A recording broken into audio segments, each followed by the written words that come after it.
যাকে আমি রোজ চুল বেঁধে দিছি, গালে উঠে ভাত খাওয়াই দিছি, তাকে আমি রেডি করেছি, সঙ্গে করে স্কুলে নিয়ে গেছি। এখন সে আমার কাছে নাই, তার মুখে আমি মা ডাক শুনতেছি না, তাকে আমি দেখতে পাচ্ছি না। আমার কতটা কষ্ট হচ্ছে, আমি তো মা।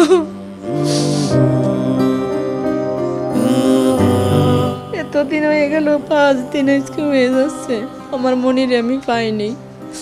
আমার একটাই অনুরোধ ছিল সবার কাছে, যে আমি একদিন যখন পুরো চলে গেছে, রাত চলে গেছে, আমার মনিকে কোনো হসপিটালে সবাই, আমার আত্মীয় স্বজন, দেওর ভাসুর, আমার ভাইরা সবাই খুঁজিছে, কেউ কোথাও পায়নি। যখন এক স্যারের বলা পরে যে সিএমএসে কিছু লাশ গেছে, দেখেন সেখানে গিয়ে, আর সেখানে গিয়ে আমার মনাকে শনাক্ত করছে ওর বাবা দেখে, যেটাই আমার রাইসামণি। তো সে লাশটা এখনও আমাদের দেওয়া হয়নি। রিপোর্ট করছে যে ডিএনএ টেস্ট করিছে, এটা রিপোর্টটা আসলে তারপরে তাকে দেওয়া হবে।